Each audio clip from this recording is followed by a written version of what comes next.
Hello everyone, welcome to an episode of Reenactor How-To Guide in conjunction with History Coming Alive and Crafts with Corey. My name's Corey Vaughn. Today we're going to be doing a how-to episode on, at least in my opinion, something to make your impression just a little bit better. So in World War II, specifically with the American forces, the threat and the fear of poison gas being used in warfare was still relevant. World War I saw an extremely high usage of poison gas, and there was a lot of stockpile still left over ready to be used for World War II. So the threat was still there. So in order to mitigate that, obviously you have gas masks, but one of the other problems was what was known as blister agents. So these are aerosol gases that can land on your skin and cause you to blister and cause excruciating pain. So the thought was, okay, how can we protect the soldiers in order so they don't get harmed that way? They came up with a process or a substance known as CC2. So this CC2 is a combination of some chemicals, some waxes, and it was designed to coat your uniform and make it so if any blister agents did land on your uniform, it would not soak into the fibers and then soak into your skin and cause you to blister. So for the Normandy invasion of June 6, 1944, the vast majority of those who were attacking on June 6, their uniforms would have been coated in this substance, again, in order so they don't get blister agents on their skin. So, in my opinion, it is a vital process if you are wanting to portray somebody who was in the assault of June 6, 1944. This applies to both those who landed on the beaches as well as the paratroopers and the glider troops that landed inland. So the vast majority of the soldiers' uniforms would have been coated in this substance. The original formula of CC2 has several carcinogenic chemicals in it. So the point of this is not to replicate necessarily the protective value of CC2, but it's more to represent the look and the outward appearance of it. We have several veterans' accounts of what the uniforms were like to wear and what they look like. And most of what the veterans have said is that the uniforms were dark, they felt heavier, the fabric felt slick or smooth to the touch, but it was not oily. And also there was white residue or white powder buildup in the seams, the stitching, and if you crinkled up the fabric, the white powder would come out. There are several ways to do this. I've done some firsthand hands-on experimental archaeology on how to replicate it. And so this is just one process, and this is just my preferred method of how to do this. Again, there are many different ways. Do what works best for you. I feel like this method is the closest to what I can replicate to the process. It gives the uniform a nice dark look, it makes it feel slick and smooth to the touch, and there is wax buildup in the seams.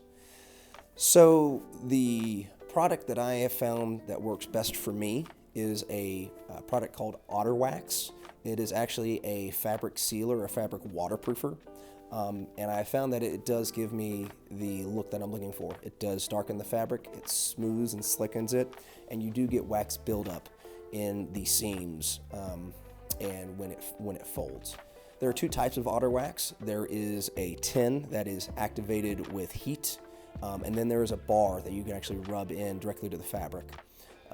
For ease of application, I prefer the tins, and you can liquefy the product and then brush it on with a brush. And then afterwards, I use a heat gun to help the fabric to absorb it. You want the product to absorb into the fabric as best as you can, otherwise you're just going to have flakes of wax all over the place. The bar is also efficient, and you actually do get a better coating of wax with the bar. The heat-activated version, you need to do 2 coats, at least 2 coats. The bar, you don't need to do as much because there's a higher wax content in the bar. But the problem with the bar is it's more labor intensive. So my plan for today is to use the heat activated tin. I plan on doing 2 coats, and if I need to, I can go over it with a lighter coat of the bar to give it a final heavy wax buildup. You don't want the uniform so stiff that it will literally stand up on its end. You can do that. You do want it to be stiff, but it's still going to be flexible. There may be complaints about the end product being uncomfortable, and that's a valid concern. The uniform still breathes because it is cotton, and if you choose to do this with a wool uniform, it still does breathe as well. There is a concern that putting the substance on your uniform will make it too hot or easier to heat stroke. It is a valid concern. In my experience, it's not really been a problem. I've done events in this uniform that are 80, 90 degrees Fahrenheit, and I've been fine. It's still cotton. It still does breathe. It's still lightweight, and it's pretty fine. It's pretty okay. So today we're going to be showing the replication process, and hopefully you'll learn something along the way.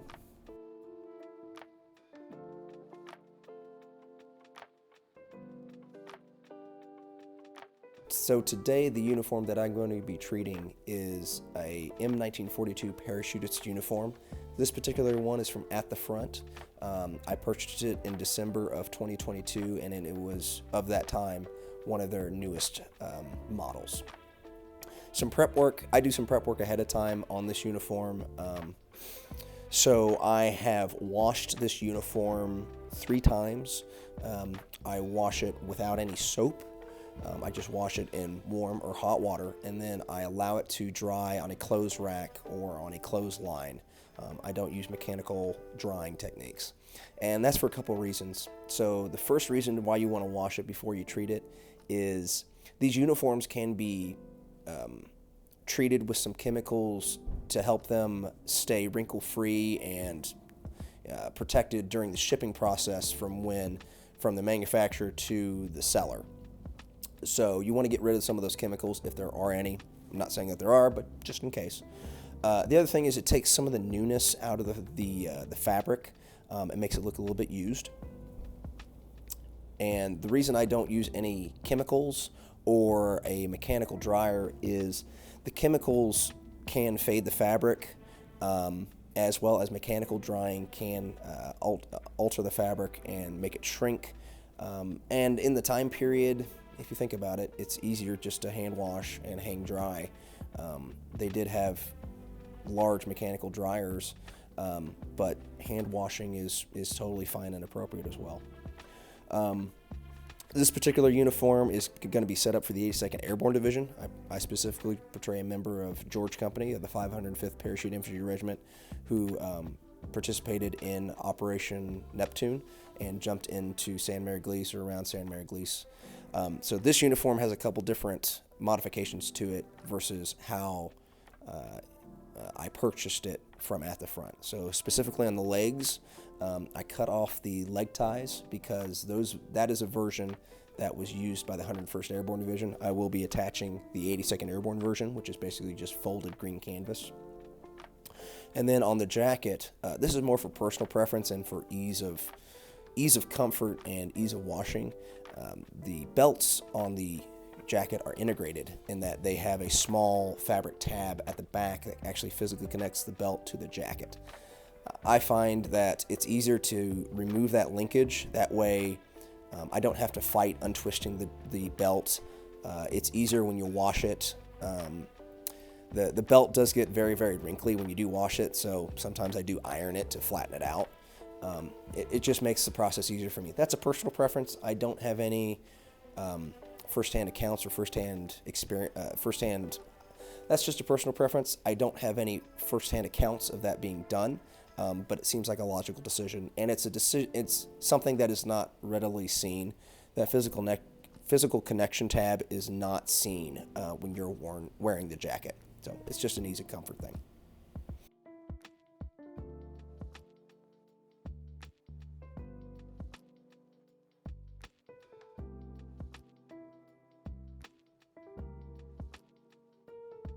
So today the substance that we're going to be using is otter wax. There are many different substances that you can use. I think it's important to use something that is wax-based. But again, we're going to be using otter wax, which, by the way, we are not sponsored by. However, we're not opposed to it. So we are going to be using the heat-activated fabric dressing that comes in a tin. and what you actually need to do is have a hot plate or some other means of heating the substance so it will melt. So I've got a hot plate, a pan, and I'll be also using water. And so you're going to submerge the tin and heat up the water, so then that will heat up the wax. I also have a bar of the outer wax for a final top coat if we do need it, just to add a little bit more wax to the top. To apply the wax, I will be using 1-inch chip brushes. They're cheap, disposable, and I will be cutting down the bristles. That way it's easier for me to push the melted wax into the fabric so it will stick better. After I'm done with a coat on either the jacket or the pants, I'm going to use a heat gun to melt the wax into the fabric more. You really want it to absorb into the fabric. I think a heat gun is best. They're relatively cheap. You can get one from Harbor Freight. You can use a hair dryer, but I don't think it will reach the temperatures needed, or it will take a long time. I think you'll see in the video that using a heat gun will almost instantly liquefy the wax and allow it to soak into the fabric very, very quickly and very, very evenly. That's the other part of this process, is you want an even coat on everything. You want everything evenly dark and evenly coated.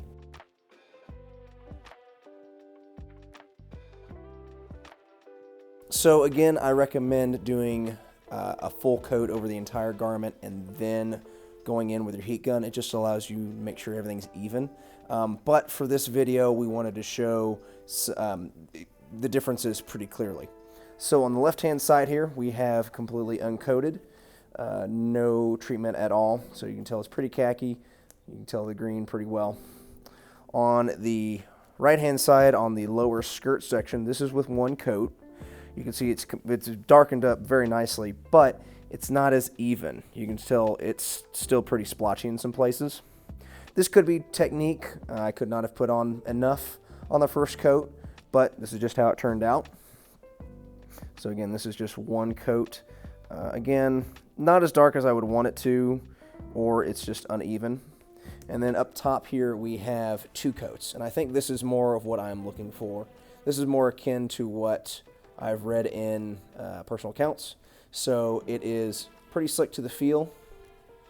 It's pretty slick to the feel. It looks a little bit oily. The fibers have absorbed it pretty nicely, and you're getting some white residue and some white buildup in areas. And then if we crease it, it should, yep. So you don't get any serious buildup or seriousness of creases with this. And if this is too much, you could try washing it a little bit. I would suggest hand washing in a bucket of water. I believe I have done that with one of my uniforms before, and that can take out some of the excess wax. So again, just a quick little how-to video. Don't be afraid to try new things. I think as a hobby and as a reenacting society as a whole, I think we should always strive to be better, kind of push ourselves just a little bit more to be accurate. Remember, this uniform we are wearing was made famous by other people. It was made famous by those willing to lay down their lives for us. So I think we owe it to them to always have them in our hearts and our minds, and to remember them and to do our impression to the absolute best of our ability so that we can better teach others of what they did for us. So if you have any questions, please feel free to reach out. I think as a hobby, we always need to be helping each other out. Thank you so much.